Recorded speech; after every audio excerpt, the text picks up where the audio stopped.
In the second book that you mentioned, Stop America's #1 Killer, you went into this in more detail about the dental part of it and what people should do. In fact, you had a three-pronged approach to this subject. First being dental, second being diet, and then the third being a group of supplements that you recommended.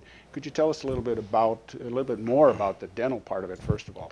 Well, what I discovered, if you will, in my review of the literature, Dr. Linus Pauling, Dr. Ewan Cameron, and Dr. Matthias Rath had published a bunch of papers that were very interesting on how when you had vitamin C deficiencies, you had loss of connective tissue, you had increase in cardiovascular disease, and basically they said, and I think I can say I verified it with this book by citing the different research, that a vitamin C deficiency severe enough in your blood vessels will initiate and propagate the whole process called atherosclerosis or blockages.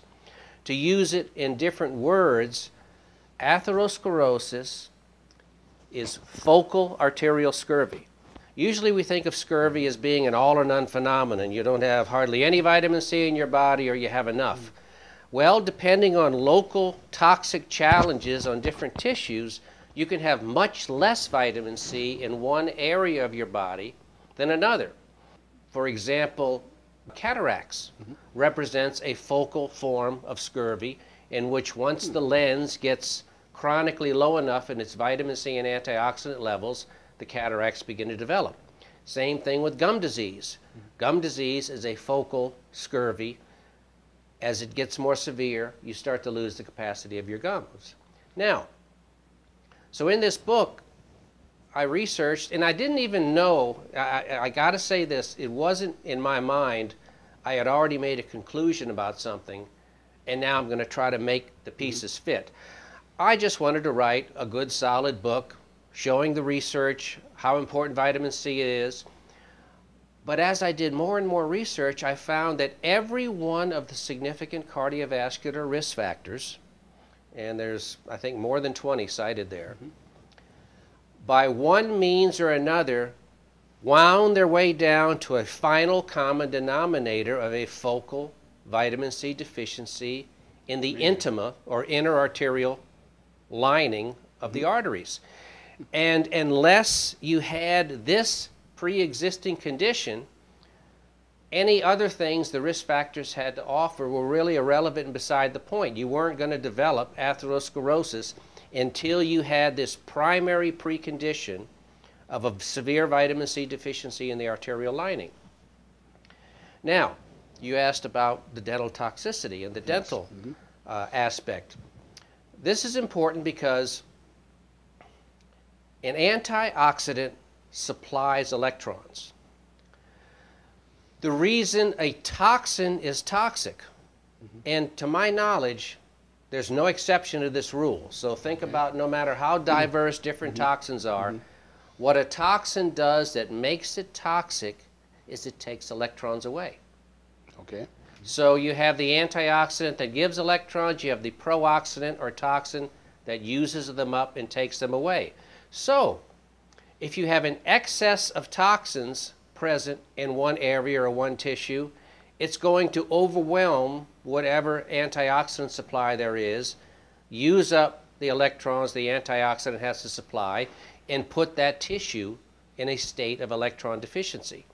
And this is the state of disease. When you have a state of electron deficiency, focal or generalized, you're going to have a state of disease, focal or generalized. Now, we already knew from the mainstream literature, for example, that it was well established that people with advanced chronic gum disease, periodontitis, had substantially increased risks of heart attack. Okay? Well, this is interesting because if you start analyzing the fact that with periodontal disease you have a lot of aerobic bacteria trapped in an anaerobic environment. Just like in root canals, just like in some of the toxic spots after tooth extractions known as cavitations. And what happens with a root canal or gum disease is every time you chew, move your mouth, however manipulate it, you actually express some of these toxins into the venous blood, draining the area of the mouth. So you're loading And the toxin. you're loading it up directly into the blood. And it's also important to realize how potent these toxins are.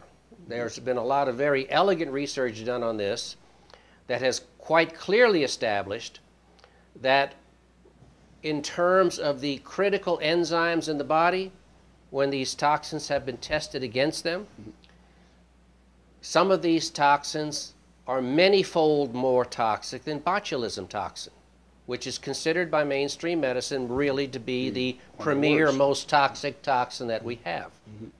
Okay, so you have these incredibly potent toxins in tiny amounts, but around the clock, around the clock, around the clock. So you have a controlled, slow-release mechanism of some of the most exquisitely toxic substances known to man being released into the venous blood. Now, what happens in our blood supply? The venous blood comes down to the right atrium, into the pulmonary system, out, and then back into the left atrium.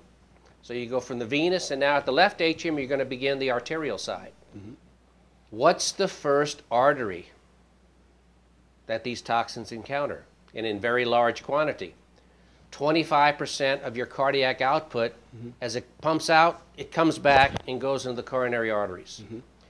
So the very first artery encountered by these toxins, not vein, the very first artery is the coronary artery, and in high amounts.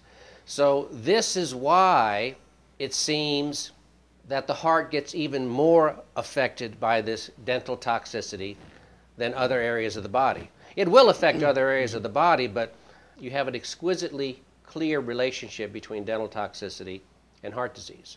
Now, so what happens? These toxins, they flow out into the coronary artery.